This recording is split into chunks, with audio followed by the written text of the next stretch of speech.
শ্বেতশুভ্র তুষারের মধ্যে বর্ণিল আলোকবর্তিকা, চলছে কনসার্ট, যাতে কণ্ঠ মেলানোর পাশাপাশি নাচে মাতোয়ারা দর্শনার্থীরা। শিশুরা চড়ছে রাইডে, বিশেষ এই মুহূর্তকে ফ্রেমবন্দি করছেন বড়রা। খ্রিস্টীয় বর্ষবরণের রাত এভাবেই পালন করেছেন মস্কোয় বসবাসরত রুশ বাসিন্দারা। নতুন বছরে সংঘাত বন্ধের প্রত্যাশা ছিল বেশিরভাগেরই কণ্ঠে। Я бы хотела всему миру пожелать, который начинается внутри тебя, согласие, внутреннее спокойствие, душевное равновесие.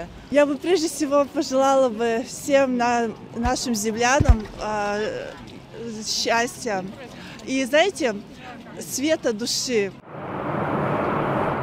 মস্কো যতটা উল্লসিত, ঠিক ততটাই ম্রিয়মান কিয়েভ। যুদ্ধের কারণে গেল ৩ বছর ধরে রাজধানীতে জারি রয়েছে কারফিউ। তাই মেইডেন স্কোয়ারে ছিল না কোনো আয়োজন। ঐতিহাসিক মাদারল্যান্ড মনুমেন্ট ছাড়া দেশজুড়ে অনুপস্থিত ছিল আলোকবাতির রোশনাই।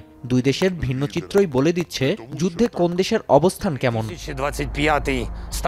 তবে জাতির উদ্দেশ্যে ভাষণে দেশবাসীকে আশ্বস্ত করার চেষ্টা করেন প্রেসিডেন্ট ভলোদিমির জেলেনস্কি। জানান, ইউক্রেনের পাশে আছে যুক্তরাষ্ট্র। নতুন বছরে নতুন মার্কিন প্রেসিডেন্ট পুতিনের আগ্রাসন বন্ধ করবেন বলেও আশা প্রকাশ করেন তিনি। Я не маю сумніву, що новий американський президент хоче і зможе принести мир та покласти край путінській агресії. Розуміє, що টানা ২৫তম বর্ষবরণের রাতে জাতির উদ্দেশ্যে ভাষণ দেওয়ার মাধ্যমে ইতিহাস গড়লেন ভ্লাদিমির পুতিন। রুশ প্রেসিডেন্ট জানান, ঐক্যবদ্ধ থাকার মাধ্যমে নতুন বছর সব বাধা টপকাবে জনগণ। যদিও যুদ্ধ কিভাবে শেষ হবে সে বিষয়ে কোনো তথ্য দেননি তিনি। В России этот период был наполнен многими, в том числе исторически значимыми, масштабными событиями. Мы ставили перед собой большие цели и достигали их. Не раз преодолевали испытания.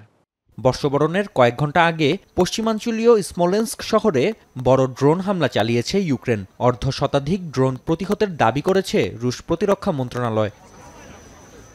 নাফি আরমান মনন, এখন বিশ্ব।